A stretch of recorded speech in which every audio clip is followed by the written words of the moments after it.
Hey everybody, we are back with some contract classes, and today I'm going to be walking through the RF401, which in Tennessee, this is our purchase and sale agreement for existing properties that are residential, 4 doors or less. All right, let's walk through some of the things here in the 2025 forms, and I'm going to share with you important pieces to the form, but also what other forms correlate with this particular form.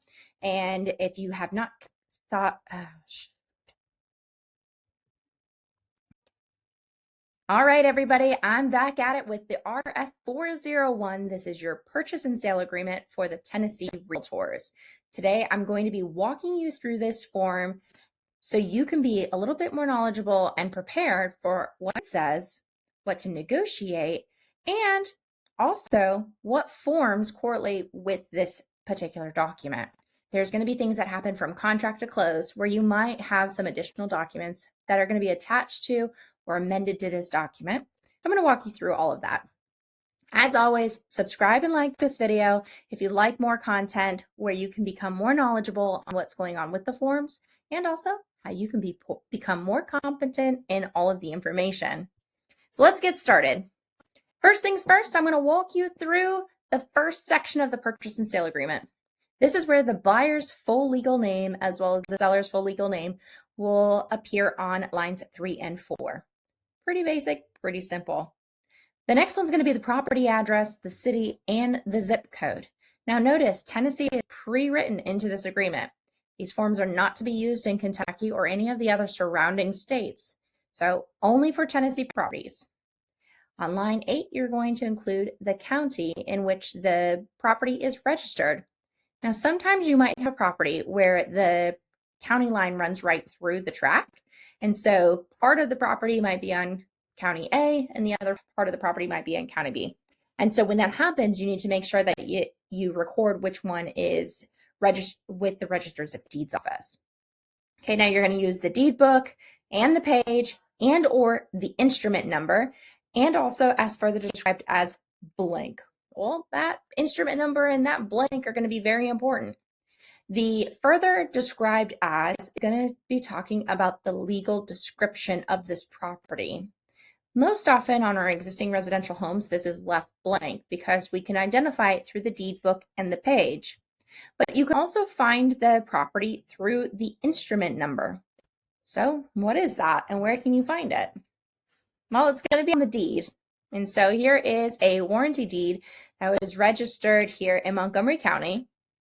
And the instrument number is going to be stamped on the deed itself. And as you can see here highlighted, this is the instrument number. So that particular number will go on to line 9 of your purchase and sale agreement. Now you can also find this instrument number in most cases on CRS tax record. And it's going to be found on the tax record, kind of where you find the deed book and the page. But if you have questions or you need to find this and you are having a hard time finding it, check with your broker and they might be able to pull the deed for you through U.S. title search, or you can go through the records office of the county that the property is recorded in, and they should be able to pull the deed for you. So let's talk about some things that what we call in real estate that are going to convey. Convey means to stay. In paragraph A, there's a lot of items here that are to be included with the property at no additional cost to the buyer. These things automatically stay with the property.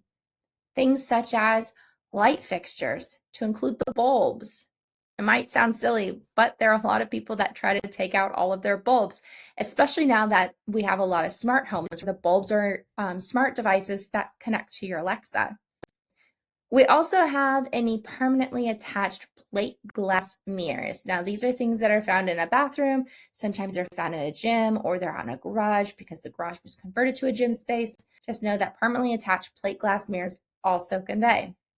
Heating, cooling, plumbing, any of the fixtures and the equipment that go along with it, all the doors, storm doors, which include your doggy doors that are attached as a storm door, and windows, all the window treatments, which are your shutters, your blinds, your shades, curtains, and draperies.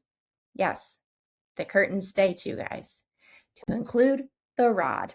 So if you don't want those things to stay, make sure you let your listing agent know so they can make sure that they disclose it to the buyer, because the purchase and sale agreement says that these items are going to stay.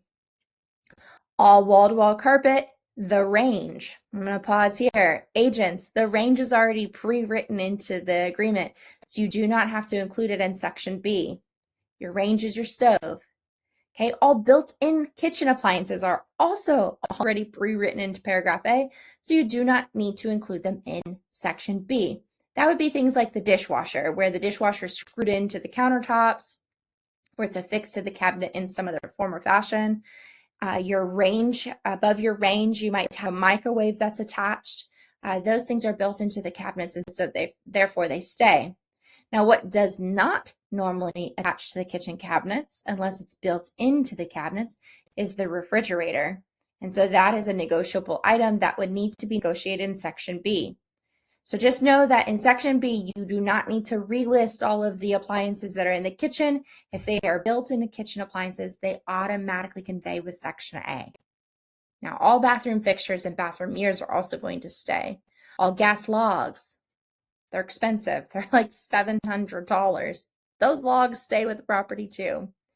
Any fireplace remote controls, all wired electric vehicle wall charging stations.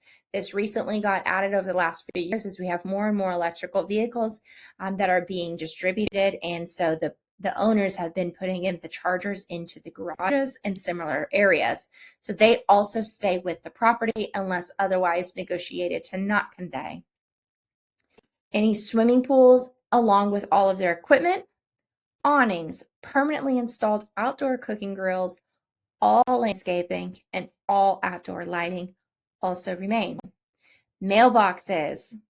It's a silly thing to think about, but there are some people who try to take their mailbox. The mailbox stays with the house too, guys. Any attached basketball goals and backboards. Those are usually drilled in on part of the house, usually the back or the front side of the house.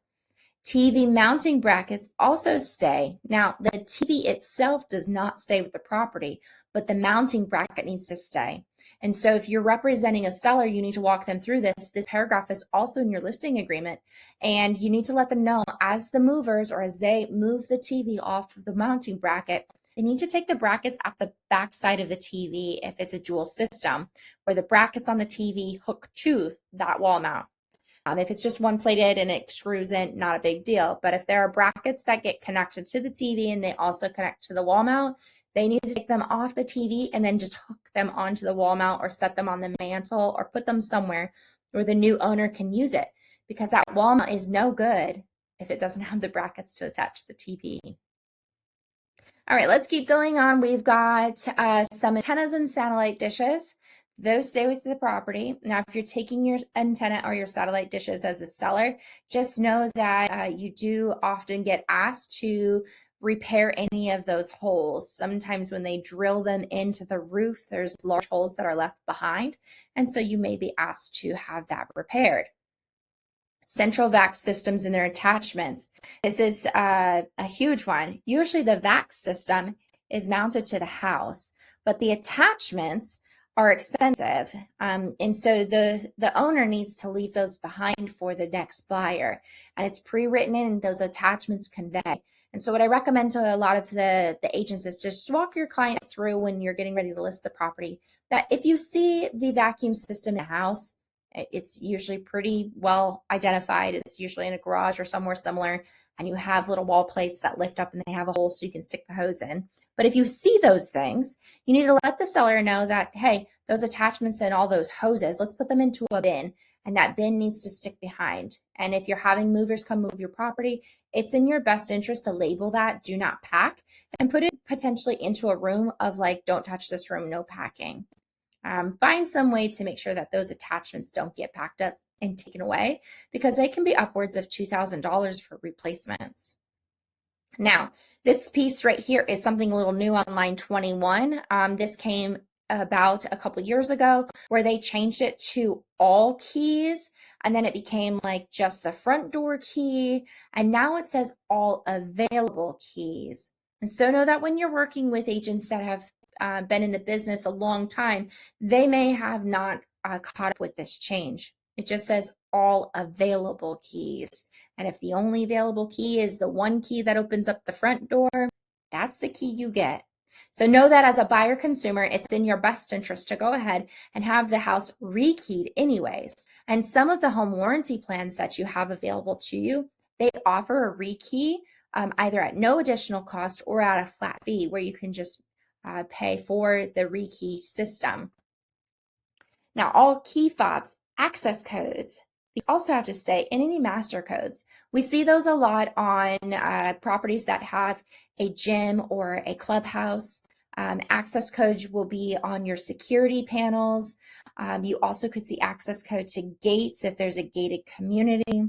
And then any master codes, again, that would be for anything that requires a code inside the house.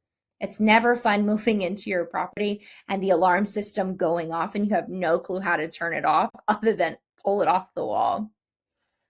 Now that does mention any other necessary access for the property. So if you have any other keys, codes, padlocks, whatever you have, just make sure that they are all available. This is also going to include any keys for the mailbox and or the amenities. Now, if you're living in a newer community here in Montgomery County, homes built after 2018 in a planned community, they have cluster boxes. And so there's a mailbox key that is issued by the United States Postal Service for your property to a specific box. Those need to be wrapped up and they need to be left behind for the new owner as well.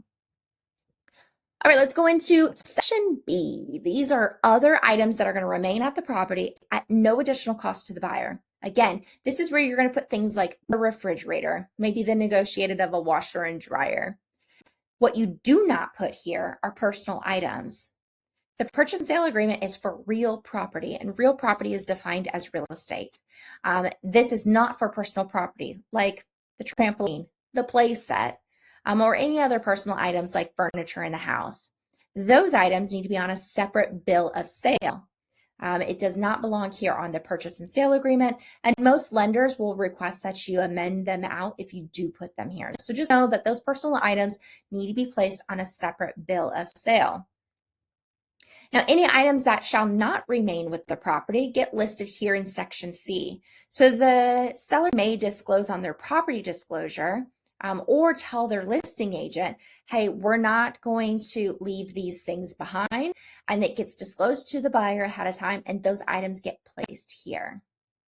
Okay, make sure that you're checking with the listing agent on what's to say, what's not to say, so you can represent the buyer in their best interest and make sure that all of these things are negotiated ahead of time.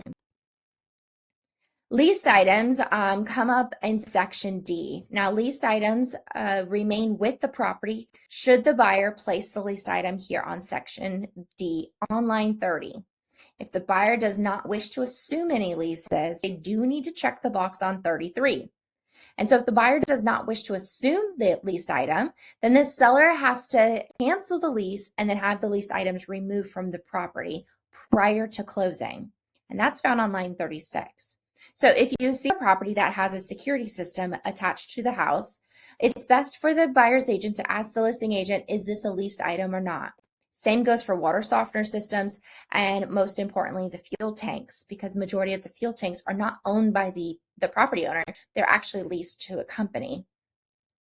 And so if the fuel tank is to stay because it's operating something in the house, most often in our area, it operates the fireplace. Sometimes the larger tanks, especially in our rural properties, may operate things like the HVAC system or a stove in addition to the fireplace. But if the fuel tank is negotiated to stay, the buyer assumes the lease that is with the fuel, but they also pay for the fuel that's currently in the tank. And so any fuel is adjusted and charged to the buyer at closing as a credit to the seller at the current market price. Well, how do you find the current market price? Well, you call the company that services the tank and puts the fuel in it, and they will read the meter, and then they will give you an invoice for the current market price, and that is provided to the title company for the buyer to give a credit to the seller for that fuel. Now, you can negotiate with the seller to say, we're not going to give you any credit. We just like to keep your tank and all of the propane that's inside of it. And that's okay. But if you want to change that, you need to change that and make that stipulation in your stipulation block, which we'll talk about later. Just know if there's any fuel in that tank, the buyer is responsible for the invoice. Now, the purchase price is placed here in section number 2. This is just going to be a numerical dollar amount. When you're utilizing your digital format, such as Transaction Desk, this is going to also spell out the dollar amount on line 41. Now, the funds can come in the following methods, which is going to be a wire transfer, a cashier's check that's issued by financial institute, or any other such form as approved in writing by the seller. And those are going to be later disclosed. If you're paying for cash, it's disclosed. If you're using some other type of form, it's disclosed. Now, what is the next number? Well, this next number is called the loan to value. Loan to value is going to be used in this financial contingency spot. Now, A is only if you're using a loan. If you're doing a cash purchase, this paragraph in section A does not apply to you. Okay, so this is for loans, and the first line talks about the LTV, which we call the loan to value. This is the loan amount divided by the value of the property. And so this number is going to be how much money are you going to finance? If you're putting 10% down on your down payment, the number here is 90%. If you're putting 20% down, the number becomes 80%. And if you're utilizing the VA loan at 100%, zero down, the number is 100. Now, the buyer may terminate the agreement with written notice if you cannot obtain financing by the closing date. This financial contingency is your protection. However, you have to act in good faith. You can't willingly do something to ill will and try to terminate. We're going to talk about those ways. The seller does have the right to request any supporting documentation should you at any point in time say that there is a termination needed. Now, further down, you're going to have on line 55, the loan type. Remember, we're talking about loan types. So conventional, VA, FHA, rural development, which is going to be your USDA, or any other type of loan. This could be something like an owner's financing. Okay, we do not put cash and we do not put THDA on this line. THDA is not a loan. It's actually attached to a different type of loan. And it can be attached to, here in Tennessee, to VA. It can be attached to FHA, but it is not an actual loan. You don't go to the lender and say, I need a THDA loan. Okay, and you also do not put cash here because cash is going to appear in section B. But let's talk about what happens if there's a loan denial. If there's a loan denial, as the buyer is going to send the notification. This is the RF401, and they're going to check off box number 7, which states that having acted in good faith, the buyer is unable to get their financing, and they have their right to terminate and hereby request the funds for earnest money. Now, your earnest money has an earnest money release form.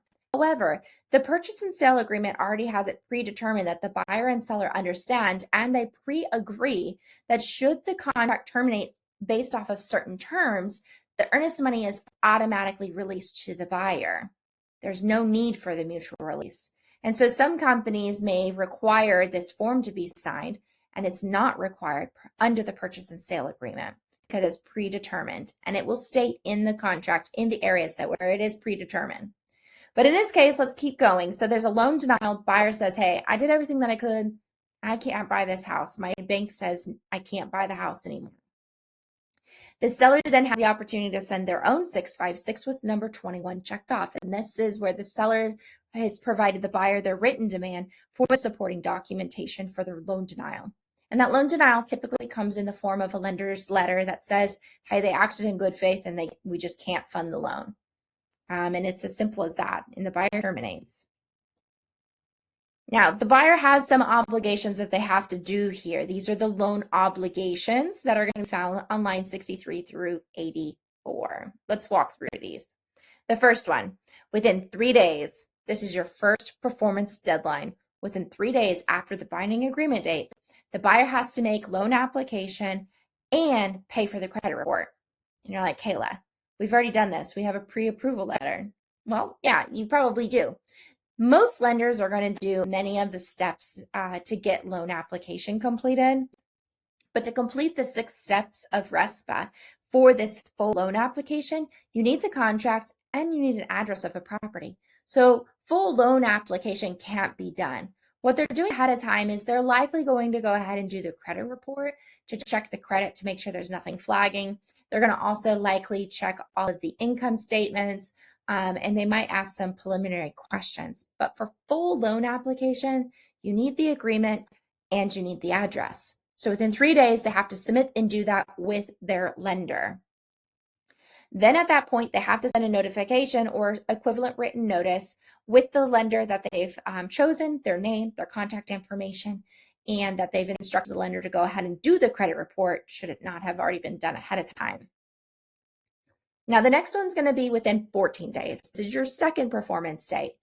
Within 14 days of the binding agreement date, the buyer has to do 3 things. And those 3 things are listed here in A, B, and C. The first being that they have to get their homeowner's insurance. This is labeled as hazard insurance.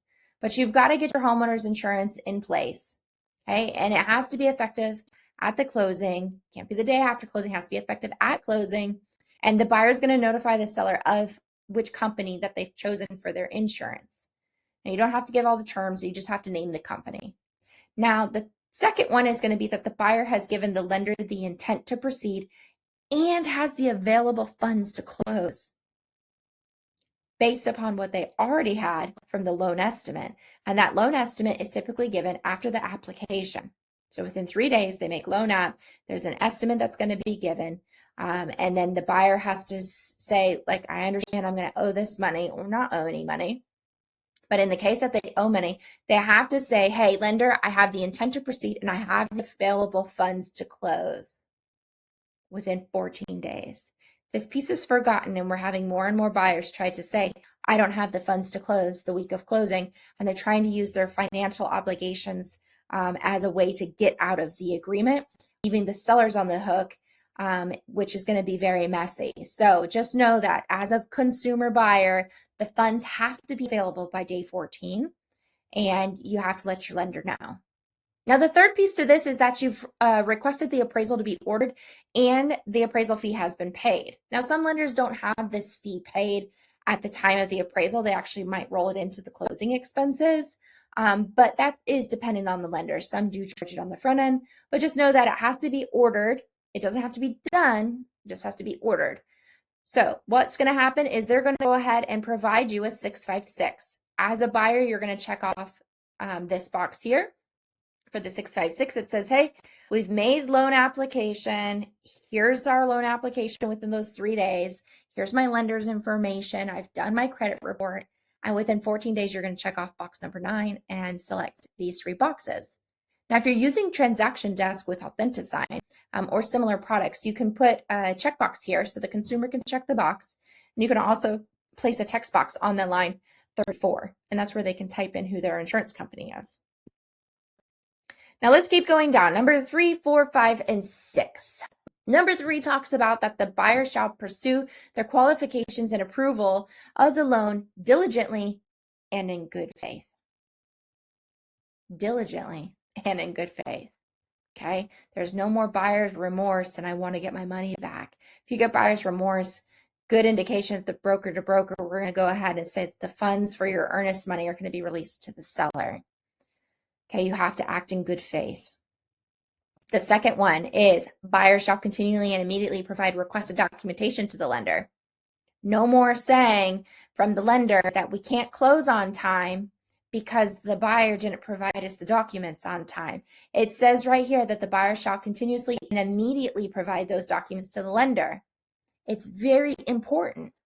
You got to turn in your documents on time. So if you're representing a buyer, just let them know, hey, as the lender asks for these things, they need them immediately and promptly so we can stay on track, because the seller does not have to extend the closing, and the buyer in this case would be in default of their obligations, meaning that the earnest money that would be held gets relieved back to the seller.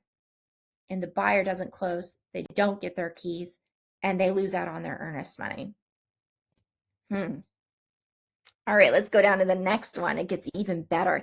Unless otherwise stated in this agreement, the buyer warrants that this loan is not contingent upon a lease or a sale of any other real property, meaning you don't have a lease agreement that you are going to come back and say, oh, just kidding, I can't get out of my lease, I can't buy this house anymore.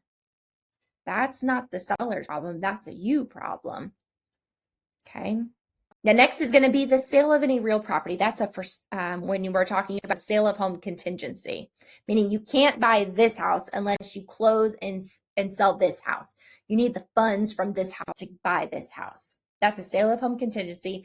And there is a form for this that we use for the sale of home contingency. There's a clause, and we utilize the RF623 first right of refusal. So if you're an agent, RF623 first right of refusal is utilized for this section. Now, 6 is that the buyer shall not intentionally make any material changes in your financial condition which would adversely affect your ability to obtain the loan. Don't quit your job, guys. No quitting your job, no pulling out credit cards, no buying a car, no financing anything, no secret cash, no offshore fund transfers. What I'm telling you here is you cannot intentionally make any material changes, and if you do and you can't close on the loan, you, the buyer, are in default. Okay, at any point in time, should you fail to comply with any of the stuff, the seller does have the right to give you a written demand, and that demand's going to come in the form of a notification or equivalent written notice. And we'll talk about what notice is. But the buyer does, if they do not furnish whatever the documents are, you have 2 days to comply from that demand. And if you don't, then you're going to be in default. And the seller doesn't have to close with you anymore. They have the right to terminate. And you're in default as a buyer, and so the seller gets the earnest money. So here's what this looks like. The first one is going to be the seller's written demand stating, hey, we haven't received your lender's information or that you did your credit report, and then you don't comply in the 2 days. And so they check off number 20 and they say, hey, we gave you the 2 days, you didn't comply, we're terminating.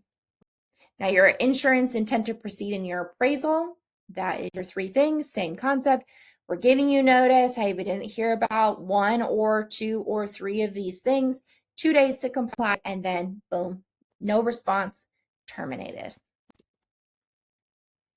So there's that 3, 4, 5, 6. And let's go into cash money. My favorite transactions. They're often the most easy unless the money isn't seasoned. That becomes a problem. Let's keep going. Financial contingency is waived. If you are doing a cash transaction, B gets checked. You skip A, you come straight to B, and you check the box on line 85, and the buyer does have the obligation and the right to obtain a loan. So they may say, hey, I'm going to buy this house cash, but the cash doesn't pull through, maybe all of it or some of it. They do have the right to obtain a loan, okay? But what they don't have is the right to terminate if they have a loan denial. They can get a loan, they just can't terminate under the same terms as if they were using a financial contingency. So they have the right to get the loan, or they proceed with cash. So if they're doing cash, they have to provide proof of the available funds.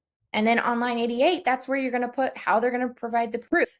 So this would be things like a bank statement where everything's redacted minus the amount of what's in the accounts, or a lender's letter. They call it the commitment letter, where the lender will type saying that the account has the sufficient amount of money to make the purchase. And all of the cash contingency performance dates are 5 days. So within 5 days, you have to give your letter to the seller that says, I've got my money and here it is. Okay, the buyer shall be considered default if they do not provide that. Again, you have a 2-day warning period. Okay, failure to close due to the lack of funds shall be considered the buyer's default. So if you don't get your funds pulled together and you need to terminate, buyer's in default. In the event that they want to have an appraisal completed, again, they can. However, because there's no lender to order the appraisal, the buyer orders the appraisal. And it has to be ordered, and the appraiser's name has to be provided to the seller. So that would be their name, their telephone number, like what company's coming, and all of that. Again, 5 days. You got 5 days to get it done. If you don't, seller writes their demand. You have 2 days to comply. You don't comply, you're in default. Again, we terminate. So here's that notification. Within 5 days, buyer's going to send off their financial contingency letter, providing proof, and there's the document. You attach the document. Buyers waive their financial contingency, and they're providing the appraiser's name and phone number. Here's what happens if you don't do it. You don't provide your proof of funds. Warning, 2 days. Next one, terminate. Appraisal, we didn't get the appraisal information. 2 days, warning, terminate. Coming on down into this next section is going to be all the appraisal contingencies. So we just talked about loan contingencies. Now we're going to talk about the appraisal contingencies. And so an appraisal contingency may be contingent upon the agreement or not. And this part gets very tricky. If somebody is paying cash, they can say this is or is not contingent upon an appraisal value. That depends on the buyer. Okay, it's risky to say it's not contingent upon the appraised value because they may be paying more for the property than what it's actually worth. But if they like that risk, then go ahead and check off the box on one. But if you're doing a loan, the loan is going to have a contingency in it that says that the agreement is contingent unless waived by the lender. And in most cases, the lender can waive the contingency for the appraisal if the borrower is putting down a significant amount of money and their loan to value is decreased. Okay, so you got to check with the lender. You can't, in most cases, be 100% VA, no money down, and say this isn't contingent upon the appraisal. The lender's going to make it contingent upon the appraisal. All right, so check with your lender partners and make sure if it is or is not something that needs to be considered in the offer. So if it is contingent upon the appraisal, then some things happen here. And I want to walk you through kind of what happens.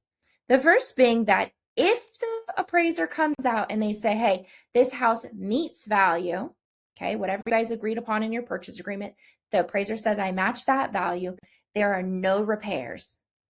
You all proceed to closing. Keep going. What also could happen is we meet value, but there are required repairs.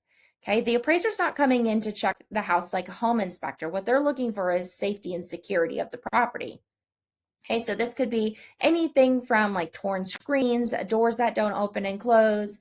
I've seen where they've required a range to be installed or repaired because it's not in working order. If there's no flooring, especially on the VA and the FHA, if there's no flooring installed, a lot of times they kick that back. So there's different things that get flagged here in this appraisal repairs. But again, we're not talking about the appraiser is going to require you to fix the loose doorknob on a bedroom like a home inspector might.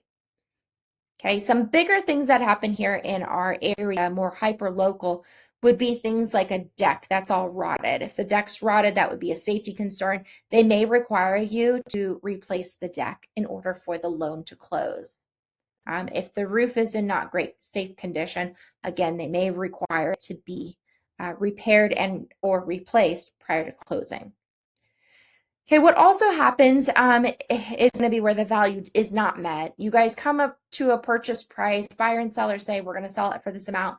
And the appraiser comes in and says, well, not going to hit that value. I cannot find the appropriate available comparable homes to meet the value that you guys have agreed upon.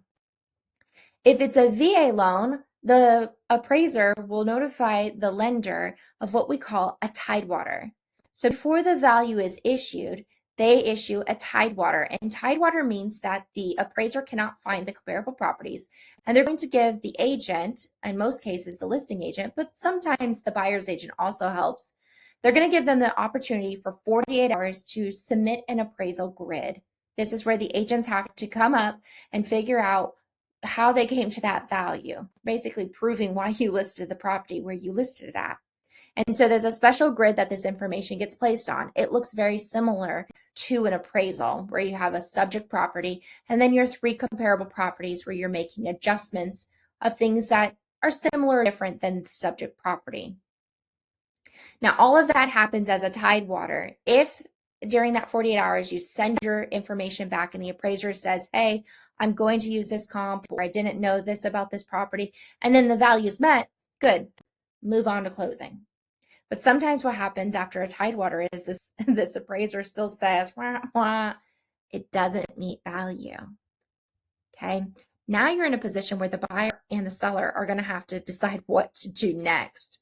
So if the appraised value of the property does not equal or exceed the purchase price, okay, it's got to equal or be greater than the purchase price, then the buyer has to notify the seller promptly. Okay, they get notified by the lender of it didn't meet value.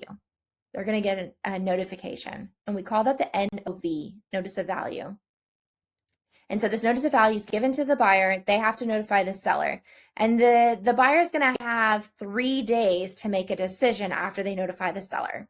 Okay, so you promptly notify them, then you get 3 days to decide to do one or the other. The first one is waive the appraisal contingency, meaning you're going to pay the cash difference from the purchase price or the appraised value to the purchase price.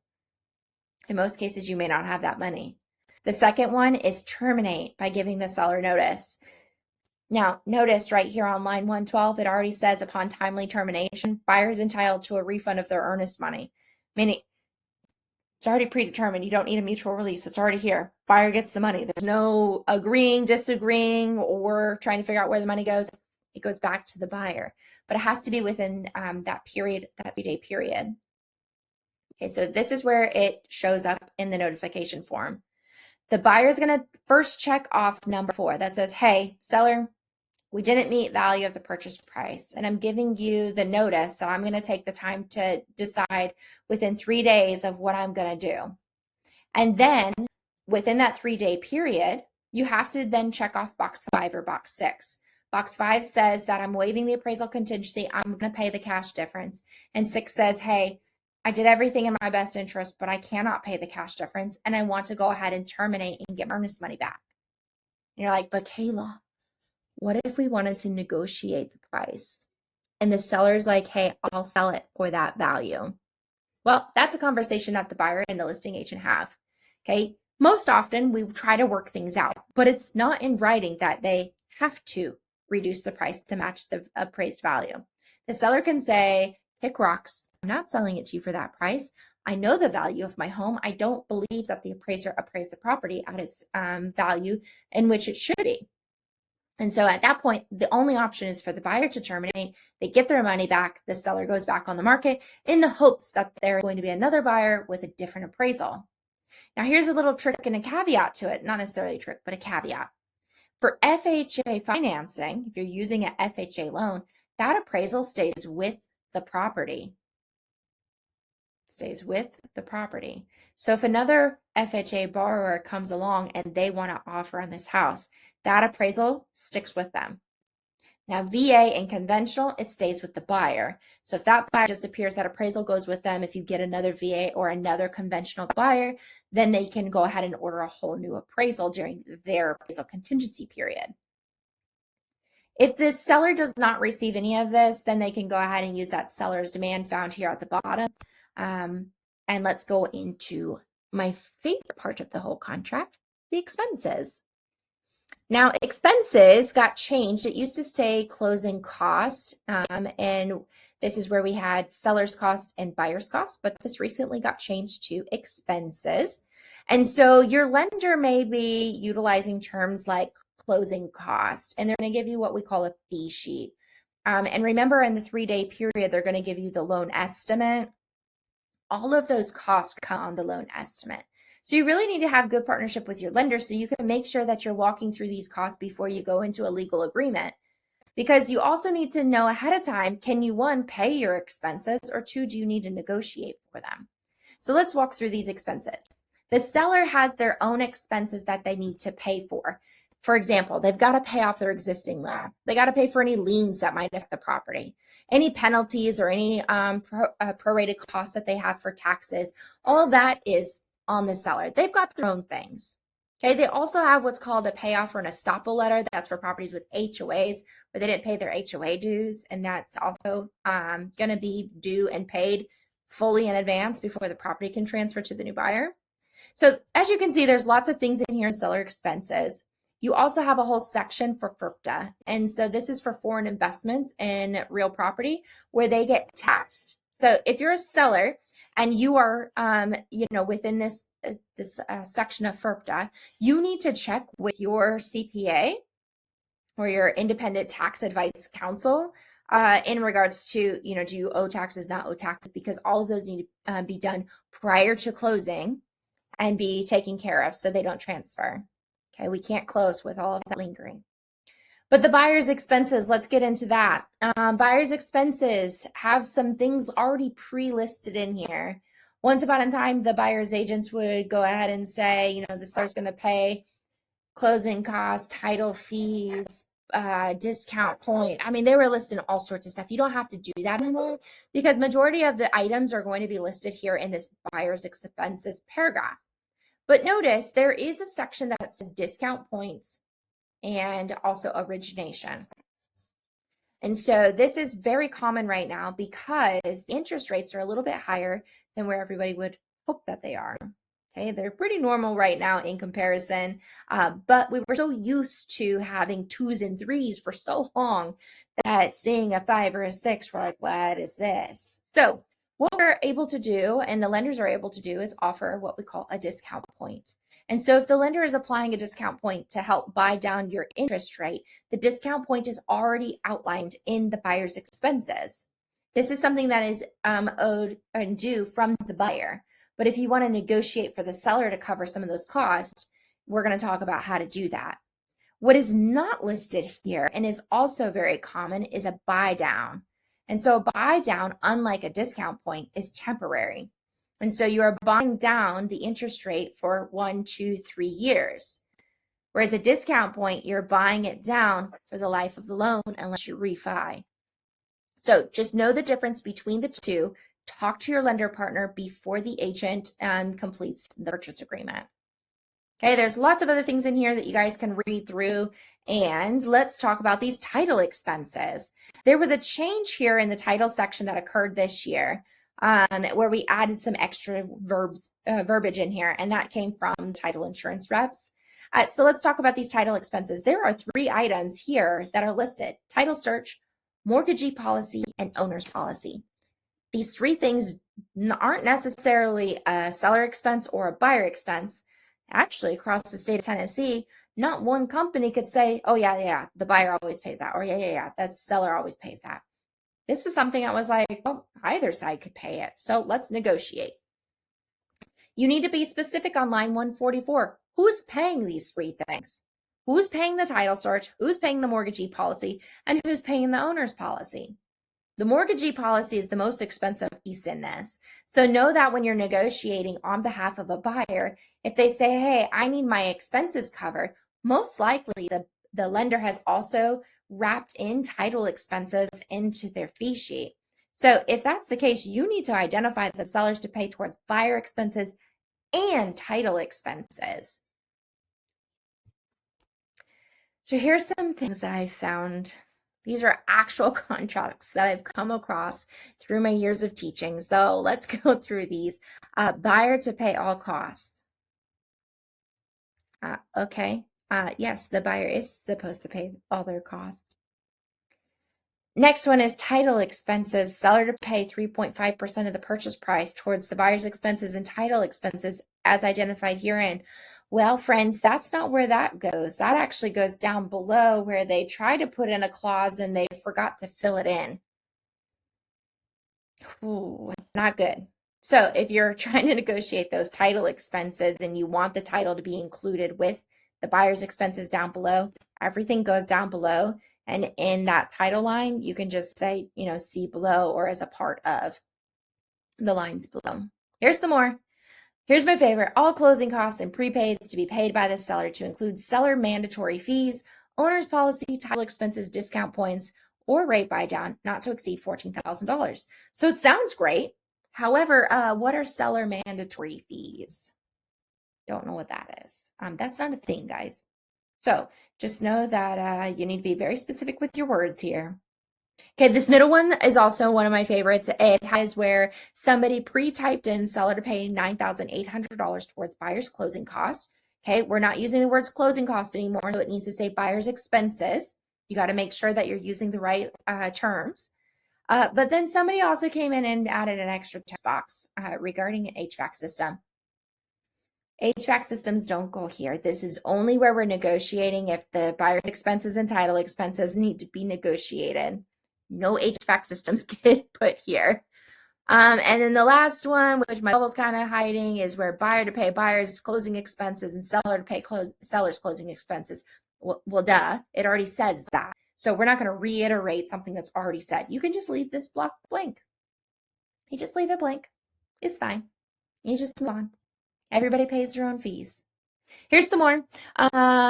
Buyer to pay for their own closing costs. Yeah, I hope they are going to pay that because it already says it. So you don't have to say it again. Just leave it blank. Next one, seller to pay up to $13,400 towards buyer's closing costs, prepaids, discount points, title, etc. All right, so we cannot be ambiguous here. We have to be very definitive of what we're doing. So the term etc. should never be used in your legal documents. But I also really love the text box of the $13,000.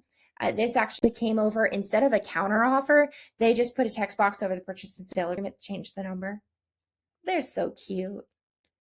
Don't be cute like this, guys. This is not where we put those things. All right, just remember, there's a ton of items already listed.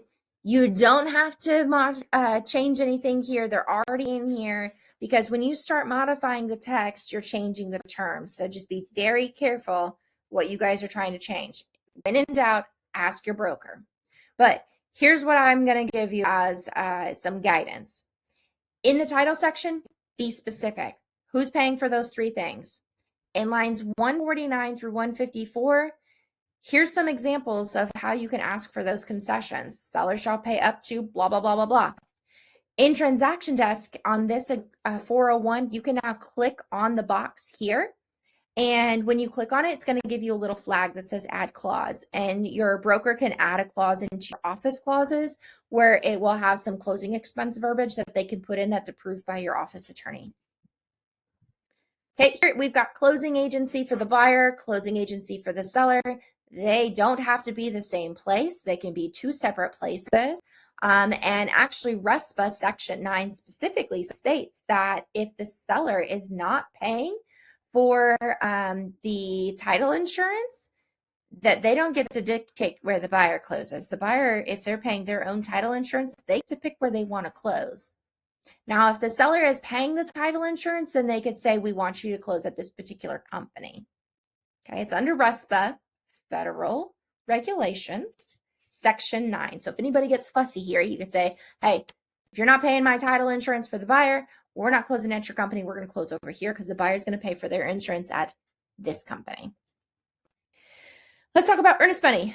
Earnest money is to be paid within however many days you guys set in your agreement. Now, some states have this predetermined. Here in Tennessee, we're eligible to select the days. What I recommend here is shorten up your days. You want that earnest money deposited as soon as possible. You're going to place who's going to hold the money. Ideally, it's going to be the brokerage firm that's going to hold the money in their escrow account. But if the office has elected to not hold escrow funds, it can go to the title company or the attorney who is closing the transaction. However, you need to state who's holding it and the address of who's holding the funds. In the event that you guys are placing those funds, just make sure you put the amount, and on line 163, you're going to say how it's deposited, because it's going to predetermine that it's going to be by a check. So if it's not being deposited by a check, you need to put on line 163 how the funds are coming through, something like wire transfer. Okay, that way the seller knows, hey, within however many days, say it's 3 days, it's going to go to the attorney. Here's their address. It's $1,000 and it's going to be wired. So nobody's asking for a copy of a check. We're waiting on a wire receipt. All right, now, failure to receive the earnest money has some performance deadlines in here where the buyer can be in default. I've highlighted them really close for you. That should you say, hypothetically, 3 days on line 159, the money doesn't come in, seller's going to give the buyer written demand. They have 1 day to perform and get the funds distributed to the account. And if they do not, then at that point, the buyer's in default. Those funds are owed to the seller, and the seller can terminate. And you're like, but what if they don't put the money down? Well, there's a whole section at the back end of this agreement that talks about default. And in this, did you know that when the buyer's in default, the seller can seek legal action against them and they can sue them? Not worth it. Get your earnest money deposited. Here's what that notification looks like. Hey, we didn't get your earnest money. You got 1 day to comply. And PS, 1 day's passed and you still didn't comply. Terminated. Now, how do we get our money back? Well, there's a TREC rule on how the money goes back to the buyer and how we're supposed to handle the earnest money. There's lots of laws on how the brokers have to handle the earnest money, but just know that the title companies don't have to abide by those same rules. So as a broker, if the brokerage company is holding it, they have to disperse money within 21 days. So if there's a dispute, they have to disperse within 21 days. Well, the title company, they can hold that money for as long and as forever as they want until something happens. Okay, so let's talk about how those things happen. First one's going to be at the closing. Okay, money's being held at the closing. It gets credited to the buyer's purchase price. If the buyer has all of their expenses covered, oftentimes the earnest money is written back to the buyer. So they actually get a check at closing. But not always does that happen. The money is a credit, so they're receiving it back, but it's going to be applied to whatever is owed by the buyer on their closing disclosure. B is going to be written agreement signed by all parties having interest. That is what we call the mutual release. The mutual release. This is the RF401 mutual release. And so this is when there's a dispute and you're not terminating based off of one of the other areas that says you automatically get your money back. This is when it's like, hey, we did everything we can and we just like really don't want to buy this house anymore. Would you agree to allow us out of this agreement? If the seller says yes, then the buyer can get their money back if they say so. But the seller may also say, yes, we'll let you out, but we get the money. And so this agreement is what is written that kind of describes where the funds are going. Okay, the next one's upon court order, meaning there's a judge involved. And then D is upon reasonable interpretation. This is when the brokers get involved, where the broker interprets the contract. The other broker either agrees or disagrees. And if both brokers agree that either party is in default and the other person is the prevailing party, then at that point, then we're going to go ahead and disperse the funds however they need to be dispersed. And then the last one is through interpleader. And interpleader is a form where the funds are going to go to the court. And so you got to fight in court to get your money. Okay, the holder in this next paragraph just has to hold the money, and the earnest money can't be dispersed prior to 14 days after the deposit is received. Okay, it's got to clear the bank, guys. So if you deposit on day 3 and by day 5 they're wanting their money back and it hasn't cleared the bank because it was over a weekend and it's not recorded that's been received, we're not cutting checks right away. It's got to clear the account. Once it's cleared the account, it can be distributed back. Let's go into the closing date, my favorite one. This is what we call a drop dead performance date. This is not on or before said date. It used to once upon a time say that, and other states have on or before. And that's because they don't have what we call time is of the essence. In Tennessee, our agreements have time is of the essence, so it is on a definitive date. And this date is on this date. It is a drop dead date. There's 4 that we're going to talk about later. This is your first one. Okay. Now, it can be earlier than this date, but notice it says it has to be agreed upon by the parties in writing. You don't just close early. You close early with an amendment. And so in order to do this, you can do this in writing with the closing date, possession date amendment. And so when you utilize that closing date, possession date amendment, which is going to be the RF657, in that case, it's going to say, hey, we're moving the closing date. The 657 also has this possession paragraph that basically copies this. So if the closing date has to be shifted and the buyer is going to move it early or the seller is going to stay later, you can address all of that on that closing date, possession date amendment. But here in possession, when you're negotiating the offer, you're going to choose one of 2 things. The first one's going to be, hey, once we close and the warranty deed and payment has been received, that's when we're going to be closed. Okay, you have to have the delivery of the warranty deed, meaning both parties have to sign the deed, and the payment has to be received. Not just the wire's been received to the title company. No, the seller has to receive their funds for it to be considered closed. And so sometimes what happens is you're going to have a settlement date and then you have a disbursement date. And those are listed on the closing disclosure and the ALTA. And the ALTA is what the agents receive. Closing disclosure is what the consumers receive. And so sometimes those dates are different. And so just know that if you're a buyer and you have a settlement date that is day one and a disbursement date that is a different day, you're not getting your keys until the disbursement date because the seller has to receive their funds in order for it to be physically closed. All right, next up is going to be the temporary occupancy agreement. There's two occupancy agreements that we have here in Tennessee. The first being the RF401. That's for buyers to move into the property prior to the closing. Right? It is not a lease agreement. It's a temporary occupancy agreement. And these occupancy agreements are good for 60 days. Next up is going to be the 627. That's for sellers. So if you close and the seller, you need to stay in the property post-closing. At that point, then you can do so. You do pay a per diem in both cases. All right, let's talk about these prorations. Prorations happen when there's real estate taxes, dues, maintenance fees, association fees, etc., that are paid on the calendar year, right? And so sometimes what happens is you have a bill for the whole year and then it's divided monthly and you make a little bit of payments every month for this full calendar year bill. Well, when you're a seller and you're selling your property, you only live there part of the year. And sometimes those bills are billed to the person who owns the property at the end of the year. And so in that case, as a seller, you would be charged from the day of January 1 to whenever your closing is, and you provide that as a credit to the buyer because the buyer is going to get the bill at the end of the year. Or you owe that bill now and the title company will disperse as needed. But in most cases for taxes, if you're going to be closing on a property before October 1st, as a seller, you're going to be giving the buyer a credit because the buyer gets the bill when the bills are issued after October and they're due by December 31st. So in this case, you're giving the buyer the credit on the closing disclosure and you're like, but Kayla, I've been paying my taxes in my monthly fee because my taxes are rolled in with my principal and interest. And yeah, you're right. But your mortgage company has been holding that interest, holding that tax payment and your insurance payment in what we call an escrow account. And so what happens when the mortgage gets closed out, they're going to refund you that check. Okay. So you're going to pay the bill at closing as a credit to the buyer out of your proceeds. And then when the mortgage is closed out and they settle all your accounts, then the check is going to be released for any funds that they've been holding.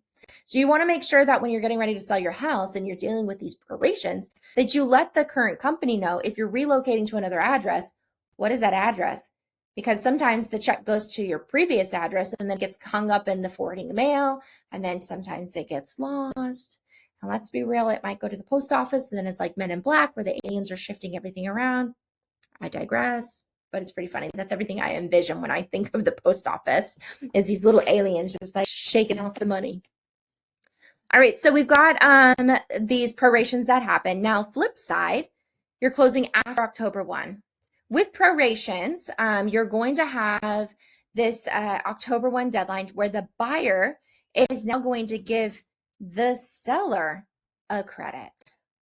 So it reverses, okay? January to October, seller gives the buyer the credit because the buyer gets the bill. But if you're closing after October 1st, the seller has the bill and the buyer is going to give the seller the credit from the day they move in to the end of the year. Okay. Your agent's going to walk you through this. And as an agent, you guys are watching this, just know that October is the trigger. And if you want to negotiate for the seller to not have the buyer pay them the tax proration credit, you need to have this worded into your stipulations with your expenses. Okay. Now here in Montgomery County, the tax reassessment occurs every 5 years. And so we just had our last reappraisal in 2024, where in 2025 we had the new dates. So 5 years is our renewal and we have new assessments done. Let's talk about these green belts. This is for properties that are 15 acres or otherwise they qualify to be placed in the green belt. When in doubt, you're going to want to make sure that you get with your assessor's office and make sure that you are asking, is it in a green belt or not in a green belt? Because the buyer needs to decide if it is in a green belt, if they're going to keep it in the green belt. And if they do keep it in the green belt, they need to check the box. Because the buyer's failure timely and properly make the application is going to have some repercussions. Okay, the buyer also needs to consult with tax assessors from the county to make sure that they can re-qualify for a Greenbelt classification. And so Greenbelt is like a tax break for various properties. Okay, you're going to see this a lot with your ag properties. The buyer does not intend to maintain the Greenbelt. And so when they check the box saying, I don't want to keep it in the Greenbelt, then there's going to be what we call rollback taxes, and the seller has to pay those rollback taxes at closing. So it's important for the seller to know when you're negotiating the agreement, am I going to be having to pay a tax bill for rollback taxes from this tax break I've been getting for being in the Greenbelt? It's a negotiable term. They need to know about it ahead of time. Special assessments are going to come up next. Special assessments are approved and levied prior to the closing date, and they have to be paid by the seller at or prior to the closing. And so special assessments could be things that are placed by a homeowners association. Say they want to put in a playground, and the playground costs, a lot of money. And they say, in order to fund this, we're going to levy the properties, and everybody's going to pay $100. And so every property has $100. Well, you don't pay your $100 bill. Well, that $100 bill is a special assessment on your property now, and now you have to pay it at the closing if you didn't pay the bill when it was due, because assessments don't get transferred. Now, the buyer could say, hey, don't worry about it, I'll pay it. But if they're going to pay it, it needs to be as agreed upon as follows. Buyer's going to pay. Not all properties have special assessments based off of the HOA. Sometimes you can have an assessment, for example, if you have a couple of houses that are on a gravel road, and the primary road is, say, asphalt, and they reach out to the city, the county, or whomever, and they say, hey, street department, we want to tie in. Like, our 4 properties all agree that we want that gravel road to go away. We want it to have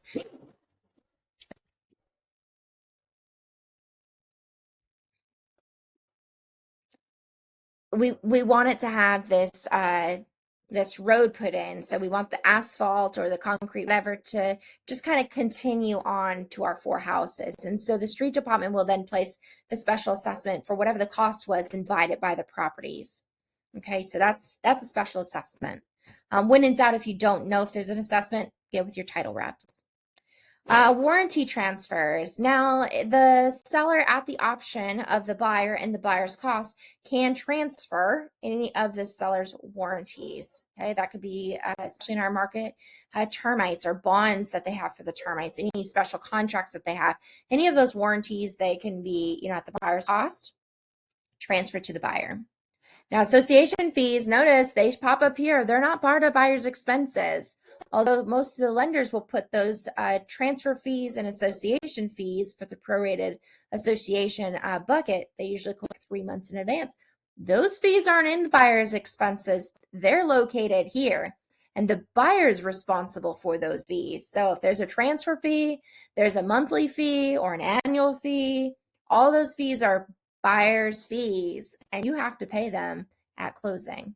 Okay, if you want these fees paid with your buyer's expenses and title expenses, they need to be in addition to those expenses and agreed upon and negotiated, because otherwise it's predetermined. Those fees belong to the buyer. Now, Section 5 is a huge section in regards to title and conveyance.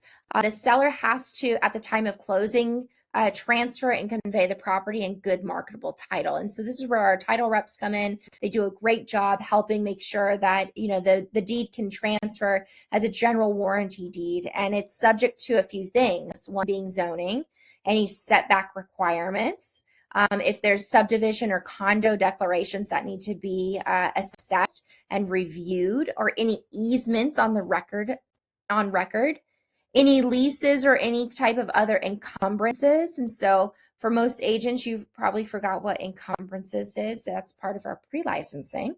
So just know that there's these 4 things that are, subject to good marketable title, and we need to be able to transfer the property to the buyer with good marketable title. So what happens if something bad comes up, and not necessarily like terrible where it's not fixable, but say something flags? What happens?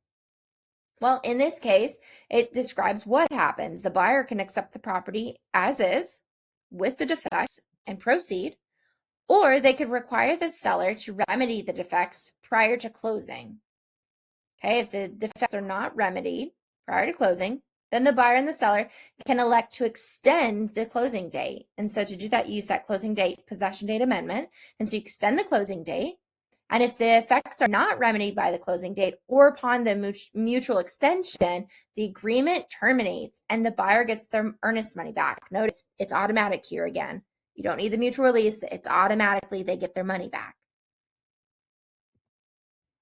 Here's where your notices come in. So the buyer is going to say, hey, we did the title exam and PS, the loan survey or boundary line survey or any of these surveys that are done, and there was a material defect found.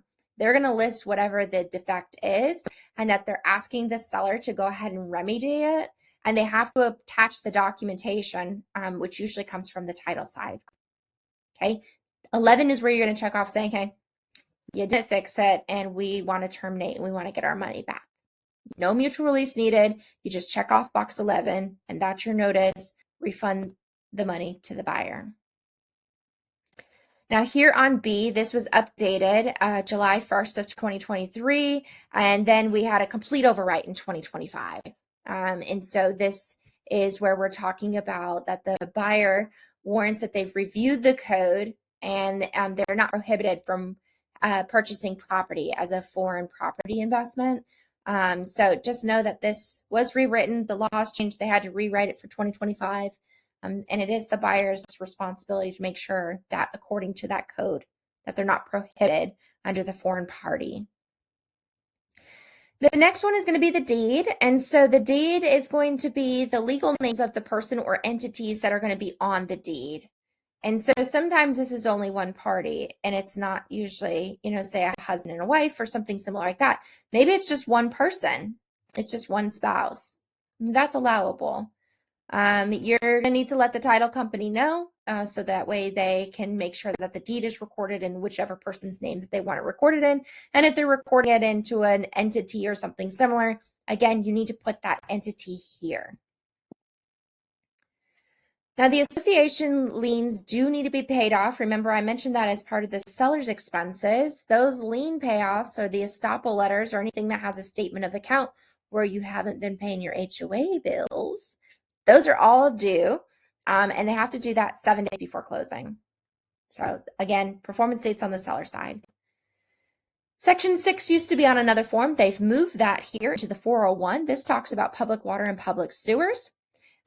Should the lender require that the sewer line be tied into the property? Maybe you have a septic tank, but sewer's available, and the lender says, or a government agency says that you need to tie in from the sewer line, then the seller and the buyer have to have 5 days to figure out what's going to happen.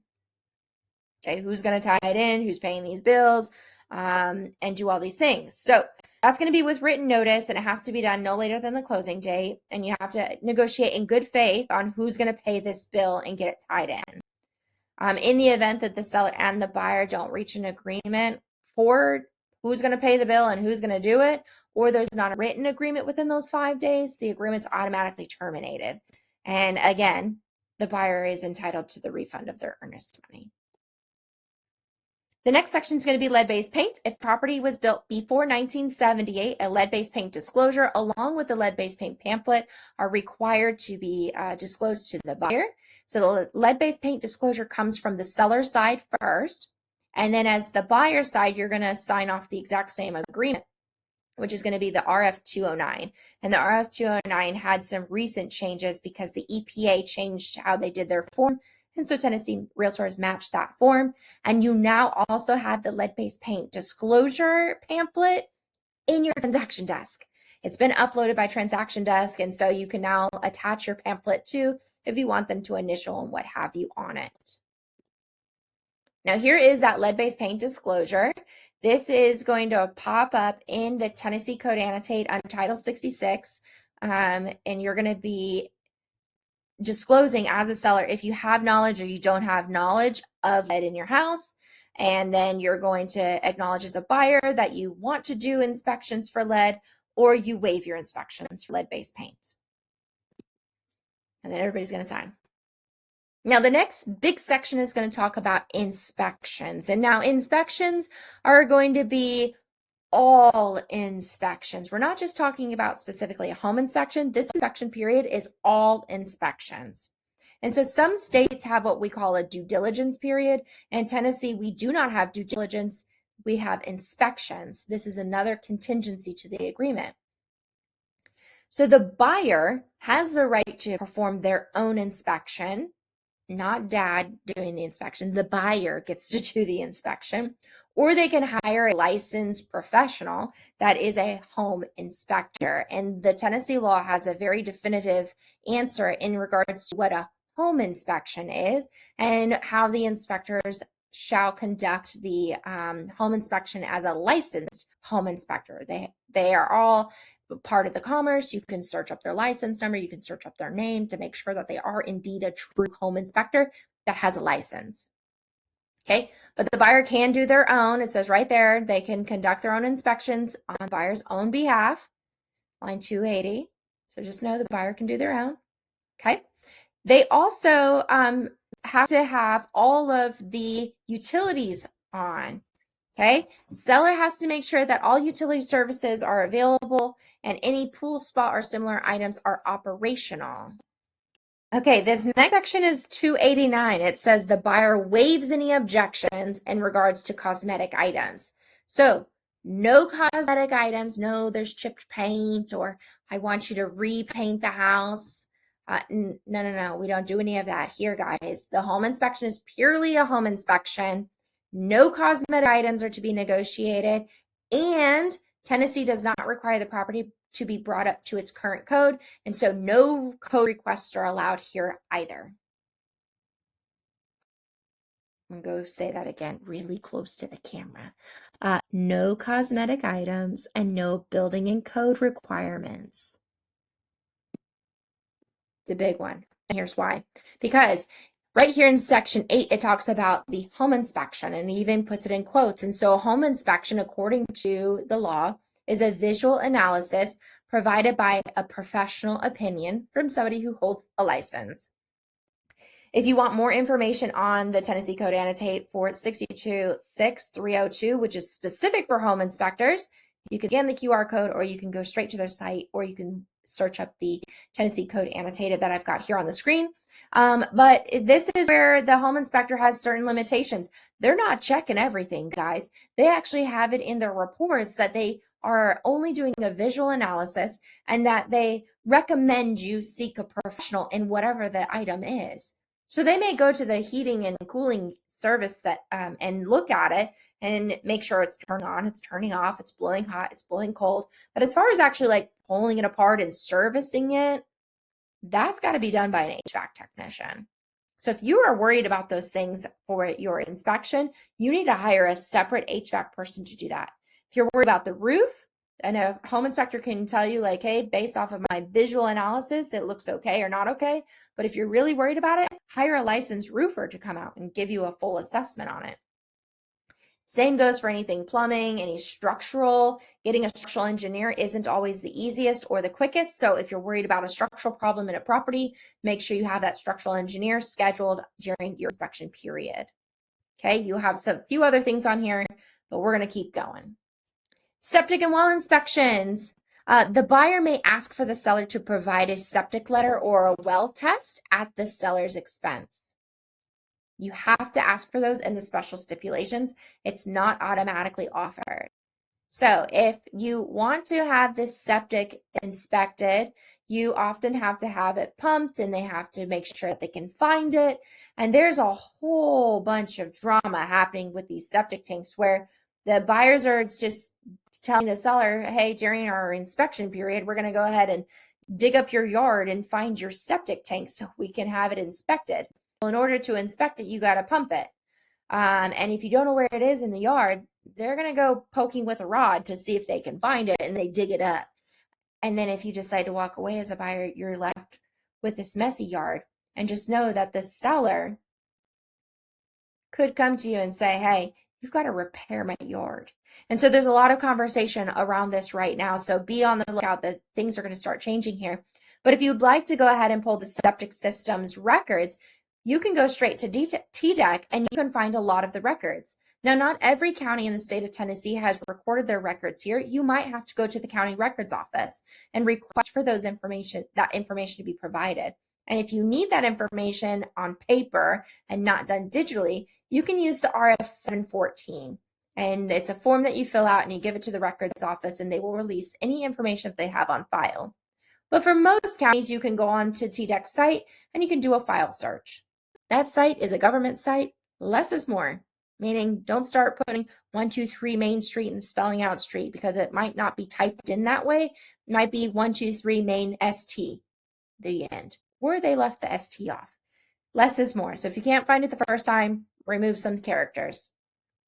Okay. Initial inspections are listed here that the buyer and or the buyer's representatives shall have the right to enter the property during normal business hours, okay, for doing their inspections. Okay, normal business hours need to be negotiated and agreed upon with the seller. And typically that's going to be, your reasonable hours between sometimes as early as 7, but really around 8. And some sellers say, hey, I've got little ones, I've got to get them off to school. And so reasonable hours to me is 9. So it just depends. Okay, this is for them to do the right for the visual analysis. It's noted again on the condition of the property. Okay, the buyer does get to go to the property and they're going to be there with a licensed professional. The agent does not need to be present. Okay, if the seller would like for an agent to be present, then they can ask their listing agent to be present, but the buyer's agent does not need to be present. The buyer is in the property with a licensed professional, aka the home inspector. Now, if the buyer's going to do their own inspection, then someone needs to be with them. Someone with a license needs to be with them. Okay, here's some things that they're going to be looking for and the items that they cannot look or disclose. Okay, a lot of those things are going to say, hey, hire somebody else to come and check these things out, especially when we're talking about environmental issues. Now, some home inspectors are certified and they have the certifications to do radon and mold sampling, where they ship it off to the site. Some of them are also licensed for asbestos and similar products. And so those environmental issues, you need to make sure if you're worried about these things, you hire the home inspector that also has those services, because if not, if they just do the home inspection, they're going to tell you you need to hire somebody else to come do those things, which delays the process and may not have enough time in your home inspection period. All inspections, all of them, are a buyer's expense unless agreed upon otherwise. Now, historically, VA borrowers, they weren't allowed to pay for the termite inspection. This was the either a soil treatment or a wood destroying insect inspection report. And it was considered what we called a non-allowable. And so the VA changed those rules in June of 2022, and they've updated the regulations. And now the veteran borrowers can pay for their termite inspection. And so this section was changed this year that says, hey, any request for treatment or for any repair of damage, so maybe the termites damage and stuff, that all needs to be written into an agreement ahead of time. And you got to negotiate for those treatments or repairs to be done ahead of time. And so if the borrower tells you on the front end, hey, I want the seller to pay for that, I'm not paying for the termite inspection, I'll pay for my home inspection, but I want them to order and pay for the termite, then you need to put that in stipulations, because no longer is it automatically going to be a seller's fee. It is now allowable for the veteran to pay for it. So here's where we're going to talk about what the inspection and resolution deadlines are. This is your inspection contingency timeline. And so within so many days, you get to decide how many days after the binding agreement date that you have to do these repairs. Not these repairs, I'm sorry, these inspections. And so remember, these are all of the inspections, not just home. All the inspections have to be done within this timeline. And it is in bold, italicized for a reason. In the event that the buyer fails to timely make those inspections and respond, well, the buyer has now forfeited any of their rights and they accept the property as is and you keep moving to closing. So if you have an inspection period set and you don't do one of the 3 things below, you miss a deadline, You accept the property as is as the buyer consumer, and you move on to closing without any negotiations. So it's very important to stay within your deadlines, and it's your agent's job to make sure that we're staying within those lines. So let's talk about how you do this. The first one is where you have done the inspection, and within your inspection period, you've acted in good faith, you've done all these inspections, you reviewed everything that the inspectors have said, and you're just like, this is not a good fit for me based off of whatever the inspection says. You're going to fill out an RF656, check off box number 12, and that is going to say that you're going to go ahead and terminate, and the money goes back to the buyer. The second one is, hey, we've done our inspections, it's good to go, we're going to accept it as is and move on. That's 656, number 13. And then number 3 is where you guys are going to now negotiate and move into the resolution period. You're going to utilize a form called this RF654. That is your repair proposal.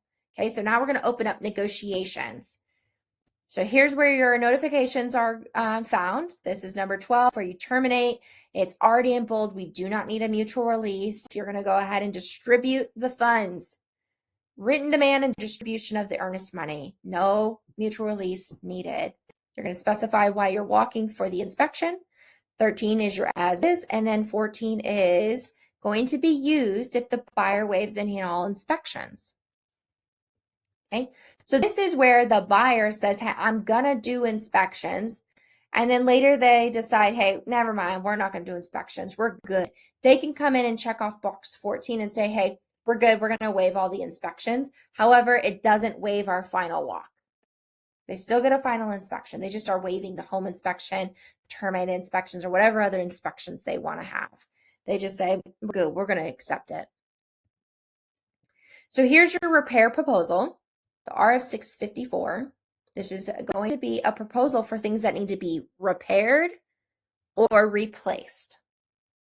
We're not painting houses, doing new carpet. I've seen some crazy things here, okay? We're repairing things or we're replacing things that are broken that are found on the home inspection. Remember, these are not cosmetic items, and these are also not things where it needs to be brought back up to code. Repair, replace. Now, agents, on this form, you don't need to say seller to do blank, seller to do blank. It already says it in the paragraph above when you read it. It's already there. So you're just going to list, number 1, repair broken blank, replace blank, blank, blank. Okay, the buyer is going to send this proposal. It's going to be labeled number 1. It goes to the seller. All of these are going to begin the resolution period. So if the proposal was sent today, tomorrow is day 1, and we'll talk about those performance dates here in a minute. But it's sent today, tomorrow's day 1. If you have a 5 period, you're going to go 1, 2, 3, 4, 5 and negotiate between those 5 days. So seller gets the proposal. They say, we'll do 1, 3, and 5, but we're not doing the rest. So they're going to send proposal 2 back to the buyer with the items that they are agreeing to.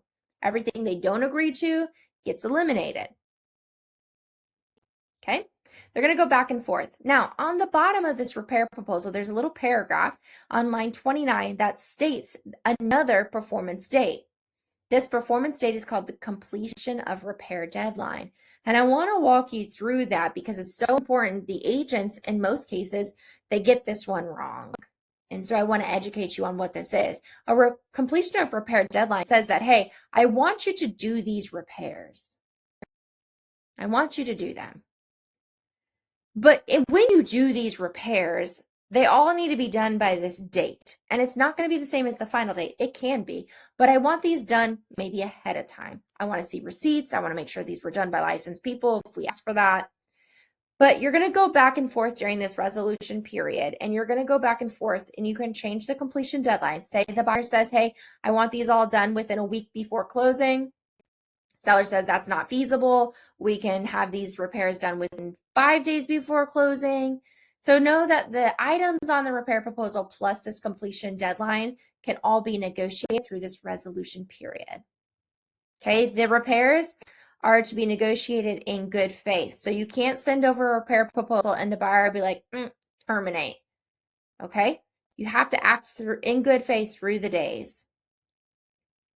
The buyer is going to do one of three things, okay, while they're in this resolution period. They're going to complete the repair replacement amendment. That's RF655. So your proposals go back and forth. Whenever you get the final one where everybody's like, all right, we agree, you're going to take those items, you're going to put them on a repair amendment. The proposals, they kind of just, they're part of your file, but they're not a part of the agreement. Okay, the part that gets tied into the agreement is the amendment, and that's on 655. So if it doesn't make it onto the 655, it's not a part of the agreement and is not pushed forward as a requirement to be completed prior to closing or by the completion repair deadline. Now, the buyer can also provide notice at this point where they go back and forth and they're like, you know what, no worries, we'll just accept it as is. They're going to use the 656, check off 13, and it's as is. The last one is where you're going to enter into a mutual agreement to extend this resolution period. Maybe the resolution period, you need more time because you need contractors to come give you some quotes and some pricing. And you need time for the buyer and seller to make an educated decision on proceed or not proceed based off of what the contractors say. And so to do that, a 653, which is an amendment to the purchase price, that's utilized. Now here's your repair replacement amendment, the final one. Remember, the completion of repair deadlines is noted on here. That's when the seller has to have the repairs done. They have to have the repairs done. It's a drop dead date, just like the closing date. It happens on that day. It doesn't move. It's on that day. Now, the next one is where the buyer can do what we were calling previously a pass-fail inspection. And so sometimes agents in the stipulation block would say that the buyer shall do inspections for pass-fail only. Well, what the heck is a pass-fail? My pass could be your fail, and your fail could be my pass. That's very confusing. So there is now a whole box that you check for this. No more putting in stipulations for pass-fail. Okay, if your buyer wants to have a pass-fail inspection period, they check the box on 340. And this says, hey, the buyer still gets to do their home inspection or whatever inspections they want, but they're going to accept it as is or they're going to terminate. There is no resolution period. So as a seller, they would then know, hey, they're going to do an inspection and they're either going to move forward or we terminate. There's no renegotiations. Okay, the checkbox has to be checked. Now, the next one's going to be your final inspection. So you've done all of these intro inspections, you've gone into resolution, you've come up with an agreement, there's a completion repair deadline. That completion of repair deadline, as you see here, is separate from the final inspection. So the completion of repair deadline is not the same as the final inspection. They can be on the same day if you want them to be, but they're two separate dates. The final inspection can roll, but the completion of repair deadline is a drop dead date. It has to happen on the day specified. And so the buyer gets to do this final inspection. So some agents will say, I want the repairs done within 5 days before closing. I want to make sure before we have our 3-day TRID issued and we get the clear to close, I want to make sure all these repairs are done. Whatever needs to be replaced is replaced and you've got proof. Okay, so they can go and they can check those items and make sure that everything is good. But then at the final inspection, which is typically a day before closing, or sometimes the same day as closing, they're going to go walk the property and it has to be in the same or better condition as it was at the time of the buying agreement. Normal wear and tear expected. We're not going to the final walk and saying, oh, also this is broken, this is broken, this is broken on things that you already had knowledge of it being broken. This would be anything that would be outside of what was already done. Maybe, while the seller was moving furniture out, they bumped the wall and now there's a huge drywall hole. Okay, that would be not normal wear and tear. 354 and 355 in bold says closing of the sale constitute acceptance of property in its condition at the time of closing unless otherwise mutually agreed upon. Well, mutually agreed upon would be on the final inspection amendment.